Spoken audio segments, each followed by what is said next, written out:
정치권 관심 뉴스 짚어보는 포커스 나이트 시간입니다. 오늘은 송영훈 국민의힘 대변인, 성치훈 민주당 정책위 부의장과 함께하겠습니다. 두 분 어서 오십시오. 네, 윤 대통령에 대한 두 번째 탄핵안이 내일 오후 4시에 국회 본회의에서 표결에 붙여질 예정입니다. 정치권의 긴장감이 고조되고 있습니다. 여야 지도부 발언 먼저 직접 듣고 오겠습니다. 우리 당은 이번 계엄 선포가 잘못되었다는 점을 분명히 말씀드렸습니다. 분명히 잘못된 결정이었고 중대한 잘못이라는 점은 분명합니다. 대통령이 사임하거나 탄핵소추 결정이 나기 전에는 엄연히 법률적으로 대한민국 대통령입니다. 그거는 뭐 자명한 사실 아닙니까? 탄핵은 수사가 아니기 때문에 별개의 또 정치적인 결단을 해야 되거든요. 우리 당은 어쨌든 간에 의원들의 총리를 모아서 탄핵에 반대한다는 당론을 정한 바가 있다는 말씀을 드립니다. 무도하고 광기 어린 내란 세력에 맞서 자신의 평범한 일상을 회복할 장엄한 싸움을 시작했습니다. 국민의 명령은 초지일관, 한결같고 또 분명합니다. 내란 속의 윤석열은 지금 당장 물러나라는 것입니다. 우리 민주당은 그 준엄한 명령에 따라 내일 대통령 탄핵 소추안 두 번째 표결에 임합니다. 탄핵만이 혼란을 종식시킬 가장 빠르고 확실한 방법입니다. 부디 내일은 탄핵 찬성 표결에 동참하십시오. 예, 국민의힘 내일 의총에서 탄핵 당론과 또 표결 참석 여부를 결정할 예정인데 지난 7일에는 1차 표결 때 그 반대 당론의 표결은 불참 이렇게 했었는데 참 궁금합니다. 내일 오전이죠, 의총이? 네, 의원총회가 내일 오전 10시부터 열리는데요. 물론 네. 이제 예상의 영역입니다만 탄핵소추에 대한 반대 당론은 유지를 하되 표결에는 참여를 하고 그리고 그 반대 당론의 현실적 구속력은 대단히 약화되지 않을까 이렇게 예상합니다. 자, 왜 그러냐면요. 국민의힘 재적 의원이 108명인데 당헌상 그 당론을 변경하려면 재적 국회의원 3분의 2가 있어야 됩니다. 그런데 어제 있었던 원내대표 경선에서 권성동 원내대표가 오히려 3분의 2에 해당하는 72표를 득표해서 당선이 되지 않았습니까? 그러네요. 그렇다면 현실적으로 탄핵소추를 반대하는 당론의 변경은 매우 어렵다고 봐야죠. 그런데 지난주 1차 탄핵소추안 표결 때 3명의 국회의원을 제외한 나머지 국회의원들이 표결에 참여하지 않으면서 사실은 상당한 국민적인 비난이 있었습니다. 일단 찬성을 하든 반대를 하든 국회의원들이 당당히 들어가서 표결은 해야 되지 않느냐라는 비판이 설득력이 있거든요. 그리고 표결에 참여하지 않는 것은 그 당론에 대해서 국회의원들끼리 스스로도 서로를 설득하지 못했다는 방증이 되기 때문에 그런 점에서도 명분이 약합니다. 그리고 국민들께 시각적, 인지적으로도 굉장히 좋지가 않습니다. 그런 점에서 표결에는 참여를 할 것으로 보이고 마지막으로 지금 당론으로 탄핵소추안 부결을 유지하더라도 8명의 국회의원만 찬성하면은 그 당론은 전국적으로 관철이 되지 않는 상황입니다. 그런데 이미 7명의 국회의원이 공개적으로 탄핵소추 찬성을 밝히지 않았습니까? 그렇다면은 비공개적으로는 탄핵소추 찬성을 결심하고 있는 의원들이 더 있다고 보는 게 맞을 겁니다. 그러면은 이 당론의 현실적 구속력은 상당히 약화될 것이다. 오늘 권성동 원내대표의 기자간담회 문답에서도 그런 것을 엿볼 수 있는 워딩들이 일부 있었습니다. 그렇군요. 지금 송영훈 대변인께서 상당히 명확하게 예상을 좀 하셨어요. 반대 당론은 그대로 유지가 될 것 같은데 표결은 참여할 것으로 예상이 되고 하지만 현실적으로 이 반대 당론이 구속력은 없을 것이다. 찬성 가능성도 높다. 이렇게 말씀하셨는데요. 어떻게 되십니까? 그렇게 볼 수밖에 없죠. 왜냐면은 설명을 해주셨지만 이 강제로서 지금 자유투표를 하고 싶어하는 사람들이 의사를 표명했기 때문에 그 의원 개개인의 이런 참여 여부 자체를 당론으로 우리는 다 불참이다라고 결정하기는 어려운 겁니다. 이거는 헌법에서 보장해야 되는 자유선거의 원칙에 위배되는 것이기 때문에 그리고 저번 주 같은 경우에는 아예 사상 초유로 본회의 중에 의총을 열어서 의총 앞에 모니터를 설치해서 본회의장으로 가는 사람들을 마치 감시하듯이 쳐다보지 않았습니까? 그런 모습들이 아까 송영훈 대변인께서 말씀하신 것처럼 국민들이 보시기에 매우 안 좋은 모습인 거죠. 그렇기 때문에 또다시 당 의총을 열어서 우리는 당론으로 아예 다 참여하지 않는다라고 결정하는 건 것은 매우 부담스러울 것이고요. 네. 그렇게 되면 당론으로 반대를 한다 하더라도 저는 그 12월 3일 그 밤에 이 계엄 해제를 위해서 찬성표를 던졌던 그 18명의 국민의힘 국회의원 네. 그 사람들은 그 계엄이 잘못됐고 위헌적이라는 것을 그 투표로서 보여줬던 사람들이기 때문에 그거의 연장선상인 이 탄핵소추안에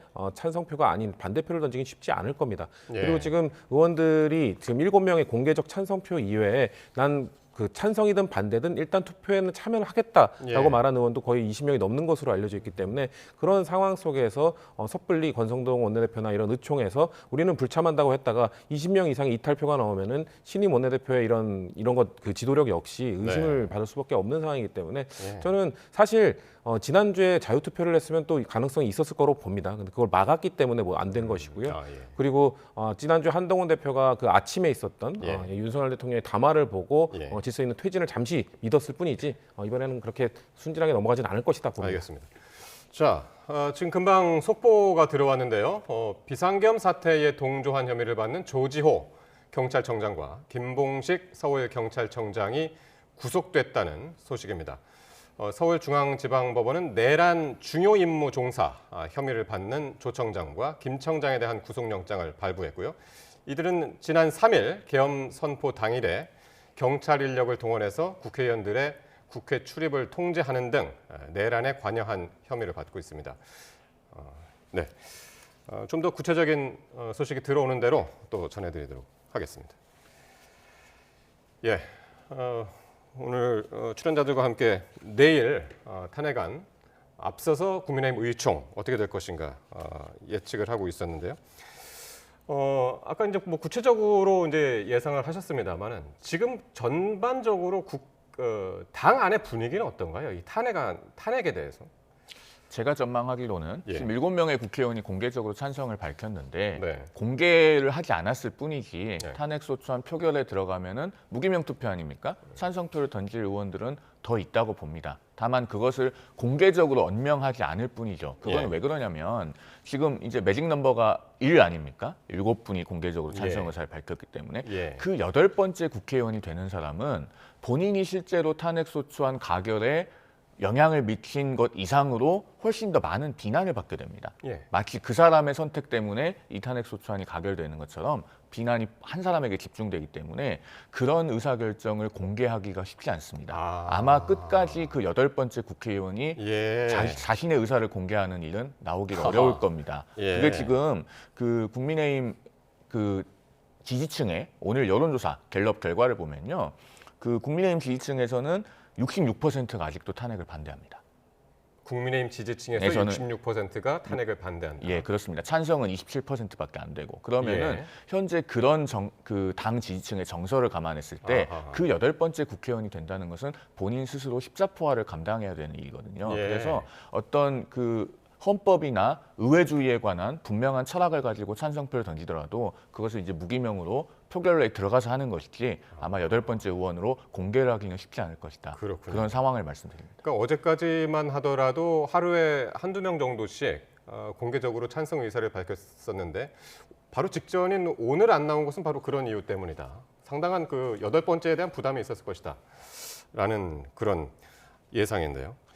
그런데 사실 대통령이 어제 담화를 통해서 탄핵이든 수사든 당당히 맞서겠다라고 이제 했는데 이 얘기도 국민의힘 당 의총에서 영향을 좀 미칠까요? 어떻게 보십니까? 영향을 줄 수밖에 없죠. 왜냐하면 지난주 사실 대통령의 그 탄핵 그 표결 아침에 담화가 있기 전에 한동훈 대표가 사실 그 여인영 방첩사령관을 비롯해서 이 한동훈 대표를 비롯한 이 국회의원 정치인들에 대한 체포조를 가동했다라는 정보를 듣고 이거는 더 이상 지체할 수 없다라는 입장을 밝혔다가 토요일 아침에 있었던 대통령의 담화를 듣고 뭔가 입장이 좀 바뀌지 선회하지 않았었습니까? 예. 그때 친한계 의원들의 생각은 대통령을 질서 있는 퇴진이라고 명분하에 뭔가 좀 하야 그래서 조기 대선 이쪽으로 좀 이끌고 가려는 생각이 있었던 거죠. 거죠. 왜냐하면 대통령이 뭔가 자신의 임기 단축을 포함한 전국 안정 방향을 당에 위임하겠다라고 했기 때문이죠. 근데 지금 그게 어제 담화로서 완전히 깨져버린 거거든요. 대통령은 사실상 본인이 말했던 그 당에 위임하겠다는 그 얘기와는 달리 입장을 번복하면서 사실 이 모든 책임은 나에게 있는 것이 아니라 야당 그리고 선관위 탓이다. 나는 잘못한 게 하나도 없다라는 담화를 어제 발표했기 때문에 그것을 본 저는 친한계 의원들이 질서 있는 퇴진은 불가능하구나. 하야라는 건 불가능하구나. 왜냐하면 대통령이 본인의 잘못을 1도 인정하지 않고 있기 때문에 사실상 그 방법은 틀렸다. 그러면 남은 방법은 이제 탄핵 소추밖에 없는 거죠. 그렇기 때문에 어제의 담화가 매우 큰 영향을 줄 것이다. 그렇게 보고 있습니다. 예. 탄핵이 되느냐 안 되느냐와는 별도로 어제 심야에 국민의힘 당 윤리위원회가 열렸고 여기서 제명과 출당에 대한 회의가 오간 것으로 아는데요. 일단은 결론을 못 냈죠. 그렇습니다. 예. 그런데 이제 국민의힘 윤리위원회는 독립기구거든요. 그리고 9명의 위원 중에 3분의 2는 외부위원입니다. 그래서 이제 어떤 논의가 오갔는지 제가 구체적으로 알 길은 없고, 그다음에 이 징계의 사유가 충족이 되는지, 그다음에 결론이 어떻게 날 것인지 이런 부분을 이제 제가 예단하듯이 말씀드리는 것은 조금 부적절한 측면이 있습니다. 다만 한동훈 대표가 이 윤석열 대통령에 대한 징계를 위해서 윤리위 소집을 요구한 것은 어떤 규정상의 근거가 있는지 설명드리는 차원에서 말씀을 드리면 국민의힘 윤리위 규정상 징계 사유 중에 대표적인 두 가지가 당에 극히 유해한 행위를 했을 때 그리고 현행 법령을 위반해서 당 발전에 지장을 초래하거나 그 행위의 결과로 민심을 이탈하게 했을 때 이 두 가지가 있습니다. 그러면은 계엄 선포는 제가 방금 말씀드린 그 두 가지 중에 어느 것에도 해당합니다. 지금 수사가 계속 진행 중인데 그 수사를 통해서 밝혀지거나 입증되어야 될 사항들을 논외로 하고 당일에 명확하게 밝혀진 것들만 놓고 봐도요. 윤석열 대통령은 전시, 사변, 기타 국가 비상사태 어느 것에도 해당하지 않는 상황에서 사유 없이 계엄을 선포를 한 겁니다. 그런데 그 계엄 포고령 1호에서 뭐가 있었습니까? 정당 활동을 완전히 금지시켰죠. 그러면은 대통령이 아무런 사유가 갖춰지지 않은 계엄 선포를 통해서 국민의힘이라는 정당도 활동을 못하게 만든 겁니다. 명백하게 당에 극히 유해한 행위 아니겠습니까? 신지호 전략기획부총장은 박근혜 전 대통령 사례를 들면서 그때도 제명하고 출당이 있었다. 그게 가능하다. 이렇게 얘기하는데 그때 상황이랑 지금 비교하면 어떤가요? 절차적으로 가능합니다. 일단은 그 국민의힘 윤리위 규정 그 10조 1호에 보면 뭐 당 소속 국회의원, 당협위원장 뭐 등등 해서 일정한 직책들이 열거가 되어 있습니다. 그래서 그 직책에 해당하는 당원은 중앙당 윤리위원회의 관할이라고 하고 있습니다. 나머지 모든 당원들은 본래 시도당 윤리위원회 관할인데요. 여기에는 그 나머지 모든 당원에는 대통령인 당원 또 박근혜 전 대통령처럼 전직 대통령인 당원 이런 사람들이 다 포함된다고 봐야 됩니다. 그런데 이들에 대해서도요. 중앙당 윤리위원회에서 이건 시도당 차원에서 할 것이 아니고 우리가 해야 돼. 라고 결정을 하면은 중앙당 윤리위원회가 심의하고 의결할 수 있도록 지금 당규가 그렇게 만들어져 있습니다. 그래서 과거 홍준표 대표 시절에 박근혜 전 대통령에 대해서 윤리위가 그 탈당 권유를 했고요.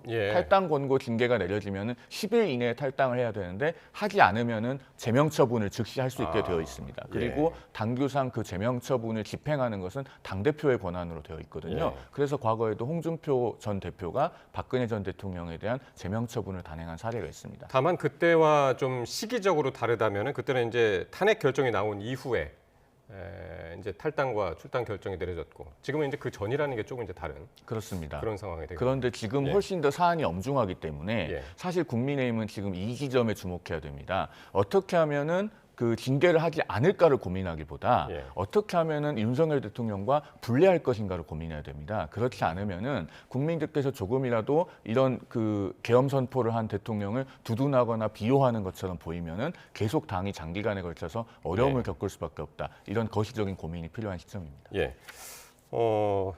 여기에 대해서 권성동 원내대표는 탈당하라, 출당 뭐 이런 결정을 우리가 내리는 게 아니라 그런 의견을 대통령한테 제시하고 대통령 스스로 결정하게 해야 된다라는 그런 의견을 얘기했는데요. 사실상 그러면 출당을 시키지 말자는 얘기죠. 지금 윤석열 대통령이 아까 말씀드린 어제 담화의 태도로 봤을 때는 본인은 잘못이 없습니다. 잘못이 없기 때문에 국민의힘을 탈당할 이유가 없는 것이죠. 근데 저는 그렇기 때문에 윤석열 대통령은 더더욱 자진 탈당 이런 걸 안 할 걸로 보여지는데 송영호 대변인께서 말씀하신 것처럼 앞으로 친윤 의원들은 계속해서 대통령의 뭐 탄핵 소추가 되더라도 그에 대한 반대 논리를 펼치는 대통령을 방탄하는 발언들을 많이 할 겁니다. 그런 역할을 할 것이고요. 그렇게 되면은 저는 그런 상황에서 대통령이 뭐 사실 이 출당을 하느냐, 뭐 제명을 하느냐 이 여부에 한동훈 대표가 너무 큰 힘을 쓸 필요는 없을 것 같다. 왜냐하면 큰 의미가 없어요. 왜냐하면 탈당을 하더라도 친윤계 의원들은 그거에 대해서 방탄하기 위해서 계속 노력할 것이고 어차피 대통령이 당적을 국민의힘을 갖느냐 안 갖느냐에 따라서가 아니라 결국 국민의힘이 어떤 태도를 보이느냐에 따라서 국민들이 바라볼 텐데 친윤계 의원들의 태도는 대통령의 당적과 상관없이 계속해서 대통령의 탄핵 소추의 부당함에 대해서 주장을 할 것이기 때문에 거기에 너무 힘을 빼는 것보다는 이런 친윤계 의원들을 설득하고 이 의원들이 탄핵을 방어하는 탄핵 소추를 반대하는 이 목소리를 목내도록 하는 것이 더 중요하지 않겠나라는 생각을 합니다.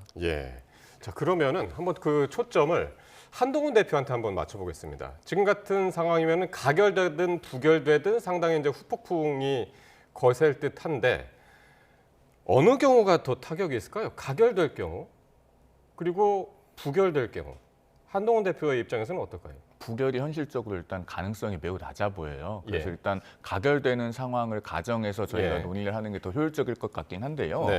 저는 한동훈 대표에 대한 책임론이나 혹은 심지어 사퇴론을 제기하는 것에 대해서 매우 이해하기 어렵고 아마 많은 국민들께서도 보시면서 수긍하기 어려우실 거라고 생각합니다. 자, 한밤중에 위헌 위법한 계엄을 선포한 대통령과 그 위헌 위법한 계엄이 선포되자 즉시 국회로 뛰어가서 국회의원들과 함께 국회가 계엄 해제 요구 결의를 할 수 있도록 한 당 대표 중에서 둘 중에 한 사람이 나가야 된다면 누가 나가야 맞습니까? 계엄을 선포한 대통령입니까? 계엄을 해제하도록 도운 여당 대표입니까? 이 부분에 대해서는 사뭇 답이 명확하다고 생각합니다. 만약에 부결이 될 경우, 이거 부결이 될 경우는 지금 뭐 그 가능성이 극히 낮다고 했는데 그렇게 보십니까?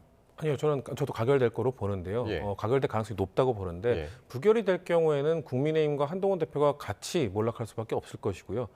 왜냐면은 이 국민적 비판에서 자유로울 수 없기 때문에. 근데 가결이 된다면 한동훈 대표가 당분간은 좀 고난의 시간을 겪겠죠. 배신자 프레임도 친윤계에서 계속해서 주장할 것이고 이거에 대한 책임을 지고 대표직을 내려놔라 이런 요구도 계속 할 것이기 때문이죠. 근데 저는 그 고난의 시간을 버텨내는 것이 한동훈 대표의 앞으로의 정치적 이런 입지를 보여주는 그 시험대가 될 거라고 봅니다. 과거에 그 유승민 전 의원 사례와는 다른 것이 유승민 전 의원은 그 당시에 보수 진영의 뭐 차기 대권주자 1위로 올라서지 못했거든요. 그렇기 때문에 차기 대권주자 후보로 1위의 자리를 좀 유지하면서 조금 더 높여간다면 한동훈 대표가 버틸 수 있는 거거든요. 이 대선 후보의 입지가 그만큼 중요한 것이기 때문에 그러면은 저는 그걸 극복하고 어떻게 되느냐 그거를 고민하고 한동훈 대표가 가결을 좀 계속해서 일관되게 주장하는 것이 한동훈 대표를 살리고 또 국민의힘도 여전히 살 수 있는 희망을 좀 남기는 길이 될 거다. 부결되면 같이 몰락할 거라고 봅니다. 송 부의장은 이건 어떻게 보십니까? 지금 지도부에서 계속 한동훈 축출론 시나리오가 그동안 계속 나오지 않았었습니까? 사실 며칠 전만 해도 마치 현실화 될 것 같았죠. 왜냐면은 이 선출직 최고위원 5명 중에 친윤계가 3명이고 친한계가 2명인데 장동혁 최고위원이 자진 사퇴할 수도 있다라는 얘기가 나오면서 그런 가능성들이 좀 있었는데 사실 어제 아침에 있었던 대통령 담화 이후 장동혁 최고위원이 입장을 완벽하게 바꾼 걸로 보여지기 때문에 이 탄핵 소추 이후에도 장동혁 최고의 입장은 저는 변하지 않을 것 같다. 그렇게 되면은 아무리 이 한동훈 대표의 뭐 자진 뭐 이런 결정이 아니고서야 뭔가 친윤계 의원들이 뭔가 어쩔 수 없이 한동훈 대표가 물러나게 만드는 그거는 못할 것 같다. 그러면은 결국 정치적 책임을 지고 물러나라고 할 텐데 글쎄요, 그거는 탄핵 소추 이후에 과연 국민의힘 지지율이나 이런 것들이 어떻게 유지되는가 거기에 좀 힘이 실리겠죠. 만약에 탄핵 소추와 함께 같이 동반 몰락하게 된다면 그거에 대해서 책임을 져야 되는 상황이 올 수도 있으나 오히려 탄핵을 좀 통과시키면 국민의힘에 대한 뭐 중도 보수의 지지가 회복될 수도 있다고 보거든요. 그렇게 되면 한동훈 대표의 입지는 아직 유지될 가능성이 있는 거죠. 저희 당 얘기니까 이건 제가 좀 말씀을 드려도 될까요? 그 한동훈 대표와 국민의힘이 그동안 처해온 상황을 제가 학교에 한번 비유를 해보겠습니다. 그 이런 계엄 사태가 없어서 만약에 정상적인 헌정 스케줄대로 갔다면 대선이 한 2년은 남지 않았습니까? 그러면은 학교로 치면 한동훈 대표는 수능이 한 2년 남은 고등학교 1학년 학생에 비유할 수 있을 겁니다. 그런데 그동안에 학교 내신 시험 문제가 워낙에 특이했습니다. 정규 교육 과정을 배워서는 풀 수가 없는 수학 올림피아드 문제, 또 예. 동경대학교 본고사 수학 기출 문제 이런 것들만 계속 출제가 되었던 거예요. 이번 계엄 사태를 보면서 우리 국민들께서 한동훈 대표가 얼마나 소통이 불가능한 대통령을 상대로 당정 관계에서 고군분투했는지 이제 확인을 하셨을 예. 겁니다. 그래서 그런 특이한 시험 문제를 풀다가 이준석 학생 같은 경우는 전학을 갔고 또 어떤 학생은 중도에 퇴실하고 뭐 이러지 않았습니까? 그런데 한동훈 대표는 어쨌든 그런 어려운 문제를 어떻게든 풀어보겠다고 애를 네. 써왔습니다. 그런데 이제는 심지어 어떤 문제가 출제되고 있느냐. 내일 저녁에 하늘에 날아갈 새는 몇 마리인가. 이런 수준의 문제가 출제되고 있고 심지어 그 교장 선생님은 예. 이 문제를 맞추든 틀리든 퇴학시키겠다고 하고 있고 예. 심지어는 오늘부터는 학교에 등교하면 소년원에 보내겠다. 지금 이런 일까지 일어난 상황입니다. 그러면 이런 상황에서 그 한동훈 학생을 퇴학시키겠다고 하면은 국민들께서 보고 어떻게 생각하시겠습니까? 그러니까 지금 송 대변인이 말씀하시는 것은 이제 한동훈 대표가 당을 나가거나 쫓겨나거나 이제 내려오거나 그런 가능성 그러지 않아야 될 그럼 만약 그렇게 된다면 이제 그런 부당성을 지금 말씀을 하시는 건데 그렇습니다. 현실적으로 이게 그럴 가능성이 있는 겁니까 없는 겁니까? 한동훈 대표는 아마 물러날 생각이 없을 겁니다. 예. 그렇죠. 왜냐하면 네. 아까도 제가 말씀드렸지만 계엄을 선포한 대통령과 헌법적인 책무를 다하기 위해서 정치인으로서의 책무를 다하기 위해서 계엄이 해제되도록 즉각적인 노력을 한 여당 대표 중에 누가 나가야 됩니까? 아무런 나가야 될 만한 당위성을 찾아볼 수가 없죠. 예. 자, 상황이 이렇게 복잡 미묘하게 흐르다 보니까 일각에서는 국민의힘의 분당 가능성도 지금 거론이 되고 있는데요. 민주당 박지원 의원의 발언이었는데 김경진 전 국민의힘 의원 발언까지 함께 듣고 오겠습니다. 내일 탄핵은 약 30여 표 이상 차이가 나서 가결된다. 그렇게 봅니다. 저는 국민의힘은 내일 탄핵 가결이 되면은 분당의 길로 간다. 그렇게 예측합니다. 제가 건방진 말로 지금까지 정치 예측을 해서 99% 맞았습니다. 혹시 하신 말씀 있으실까요? 그 분당 가능성. 저도 제로예요. 시계 제로? 분당 가능성 제로예요. 아, 분당 가능성 제로. 왜냐면 이게 나가면 다 그냥 3당, 4당이 소멸했던 전례가 워낙 한국 정치 역사상 분명하기 때문에 어느 쪽도 이제는 그 당 안에서 싸우지 나가는 건 없을 거예요. 예. 분당이냐 아니냐 두 분의 의견이 엇갈렸습니다. 성 부의장은 어떻게 보십니까? 전 박지원 의원의 예측력을 좀 신뢰를 하는 편인데 이번에는 좀 입장이 다른 것 같습니다. 저는 뭐 분당은 안 될 거라고 보고요. 왜냐하면 뭐 집 나가면 고생이란 말이 있듯이 사실상 지금까지 이 거대 정당에서 이탈한 쪽이 항상 좀 고생을 해왔고 그리고 결국 다시 다 돌아오는 결과로 귀결됐었거든요. 국제 정치에서 그 세력 균형 이론이라는 게 있습니다. 그러니까 양 국가 간의 세력이 좀 그래도 비슷하게 유지가 될 때 전쟁 가능성이 가장 낮다라는 이론인데 저는 이게 국민의힘 이 사정에도 지금 들어맞을 수도 있다고 봅니다. 왜냐하면 친한계와 친윤계가 지금 친윤계 그 물리적 숫자는 더 많습니다. 70 이번에 원내대표 선거 결과에 나왔던 72대 34, 뭐 그게 완벽하게 친윤 대 친한 표로 볼 수는 없지만 대강의 세력으로 봤을 때 친윤 세력이 더 앞서는 건 맞습니다. 근데 대표직을 지금 한동훈 대표가 또 갖고 있잖아요. 그리고 차기 대권 후보로서의 지지도 지금 한동훈 대표가 보수 진영에서 지금 1등을 달리고 있기 때문에 그런 균형이 맞춰지고 있는 상황이기 때문에 서로 안 나가려고 할 겁니다. 서로 쫓아내고 싶어도 본인이 안 나가는 게 아니라 누군가가 나가서 당을 결국 차려야 되는 건데 그 역할을 서로 거부할 것이기 때문에 계속해서 싸우긴 할 거지만 저는 분당까지는 가지는 않을 것이다라고 보고 있습니다. 그렇군요. 근데 이제 이 분당 얘기가 왜 나오냐면 앞서 그런 사례가 있었죠. 박근혜 전 대통령 탄핵 때 그때 자유한국당하고 바른정당으로 이제 둘로 쪼개지지 않았습니까? 그래서 이런 얘기가 또 나오는 것 같아요. 그때 그 바른정당 프로젝트는 결국 3년이 지나서 판명된 것이 실패 아니겠습니까? 그 결과가. 그래서 아마 그런 학습 효과가 있기 때문에 분당은 저도 없을 걸로 봅니다. 그리고 박지원 의원께 제가 한 말씀 드리자면 남의 당이 깨지려고 고사를 지내는 그런 정치는 얼마나 저급한 정치입니까? 그래도 5선 의원이고 그 야당에서는 원로이신데 이런 식의 정치는 좀 지양했으면 좋겠습니다. 예. 분당은 절대 없을 것이다. 두 분이 예측이 이제 같았는데요. 어제 대국민 담화를 발표한 그 윤 대통령이요. 요 얘기를 한번 해보죠. 곧바로 국회에 대법관 임명 동의안을 제출했습니다. 바로 어제 인사권을 행사한 건데 사실상 업무 복귀를 한 것이다. 이건 이제 7일 날 그 당시에는 모든 것을 이제 당에 일임하겠다라고 하고 이 선으로 물러난 듯한 이야기를 했었는데 이제는 적극적으로 좀 권한을 행사하는 것 같은 느낌이어서요. 국민들께서 보시기에는 좀 납득하기 어렵고 예. 부적절하다고 생각하시는 국민들께서 많으실 것 같습니다. 일단 세 가지 사안을 좀 나눠서 볼 필요가 있는데요. 최근에 이상민 행안부 장관의 사표를 수리한 것, 예. 이것은 이제 사직을 받아들인 거니까 일종의 소극적 인사권 행사다 이렇게 말씀드릴 수 있겠습니다. 그런데 대법관 임명 동의 요구는 일종의 적극적 인사권 행사처럼 보이는데 예. 사실 헌법에 보면은 대법원장이 대법관에 임명 제청을 하는 겁니다. 네. 그러면 대법원장이 후보를 골라서 임명 제청했으면은 예. 사실 그걸 대통령이 별다른 이유 없이 그냥 홀드하고 있으면 안 되긴 하거든요. 그러니까 어떻게 보면은 책무를 다한 것이라고도 볼 수 있는데 예. 그러나 본인이 모든 권한을 다 내려놓겠다는 취지의 입장 표명을 하고 나서 예. 이런 일이 있었다는 것은 사실 국민들께서는 수긍하시기 어렵겠죠. 그래서 네. 사실은 내일이면 이제 탄핵소추 표결이 있는데 본인도 탄핵이든 뭐 형사재판이든 맞서 싸우겠다는 취지로 말씀하셨잖아요. 그러면은 권한 정지되고 나면은 전 대통령 권한대행이 이것을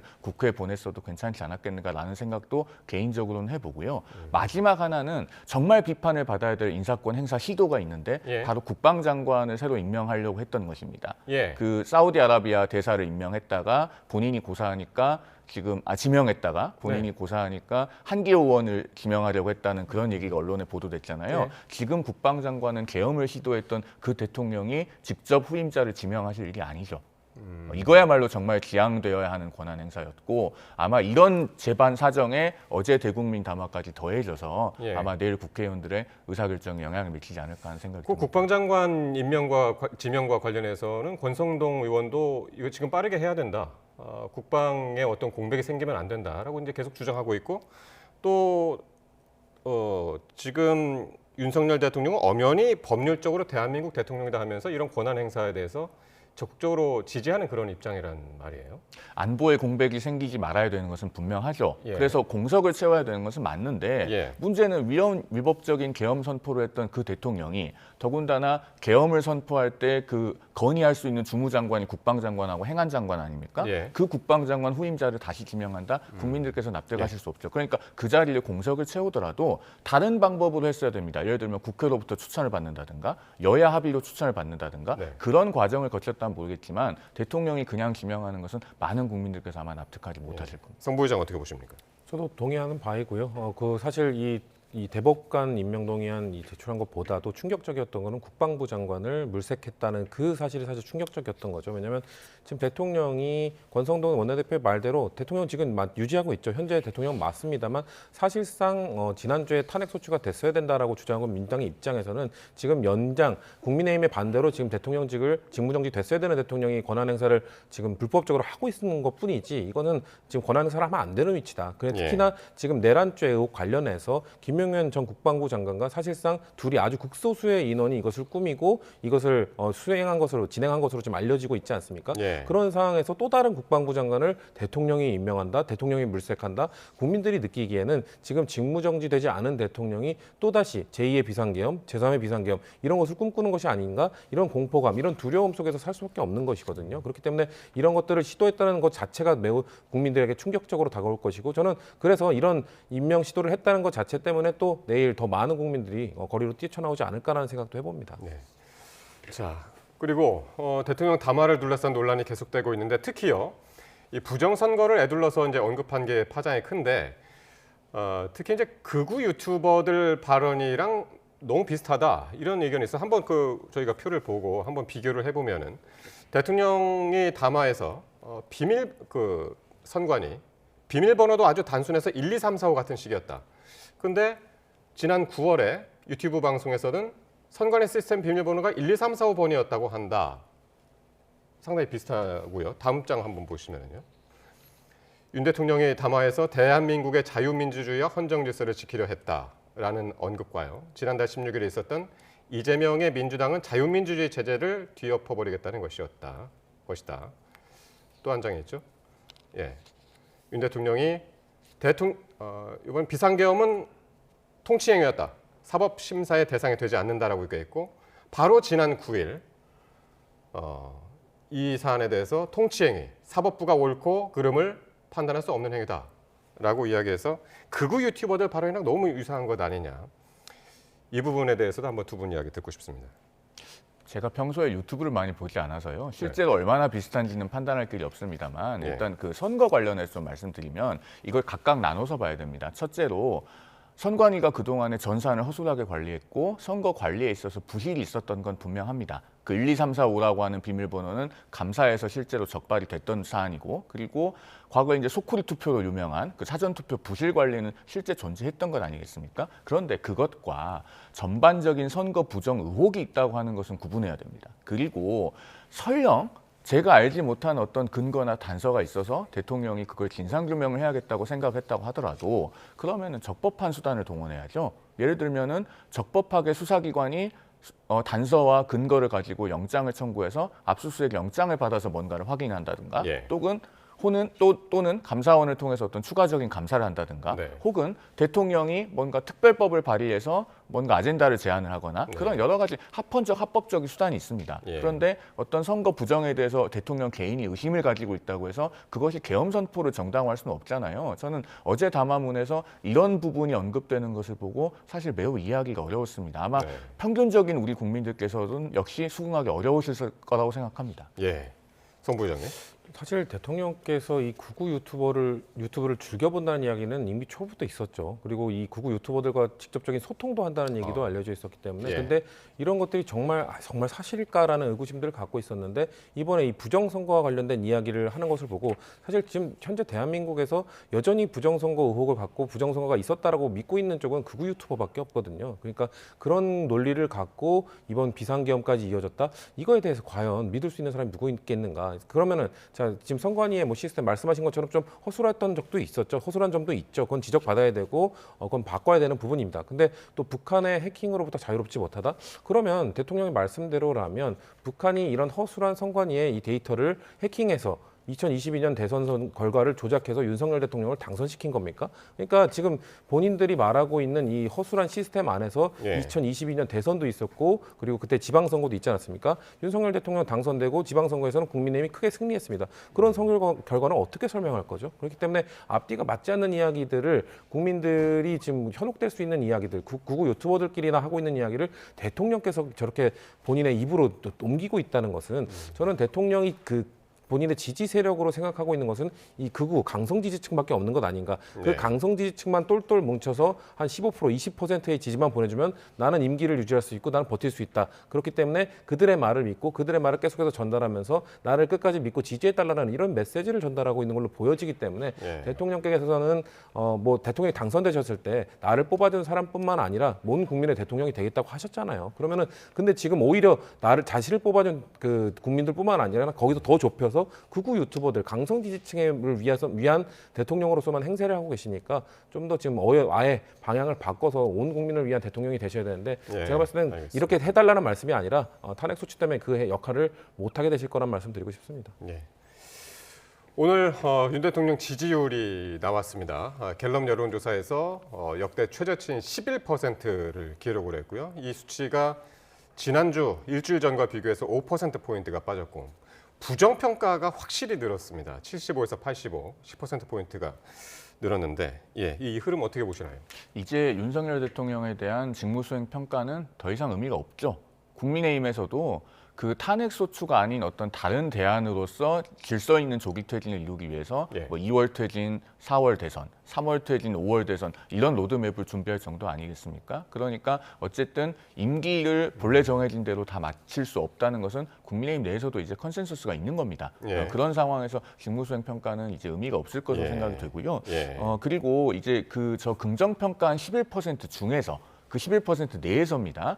계엄 선포가 긍정평가 이후로 그 응답한 사람이 10%가 있다라고 하는 부분을 일부 언론에서 그 거론을 하던데 예. 11% 중에서 10%니까 전체 응답자 중에서는 1%입니다. 그러니까 굉장히 극단적인 분들인 거죠. 예. 다만 여기서 이제 우리가 유의해야 될 것은 지금은 저 퍼센티지가 1%입니다. 그런데 그 1%가 더 늘어나는 그러니까 예. 확대되는 상황이 되지 않도록 예. 기성 정치권, 특히 국민의힘에서 굉장히 많은 노력을 기울여야 됩니다. 어떻게든 보수의 건강성을 유지하고 예. 헌법과 의회주의를 중시하는 그런 그 건전한 보수의 모습을 되찾아야 되거든요. 예. 혹시라도 어떤 극단적인 세력에 맹종하거나 부안해동하면서 예. 일시적인 정치적 이익을 누리려고 하는 그런 시도는 없어야 되겠다라는 예. 말씀을 드립니다.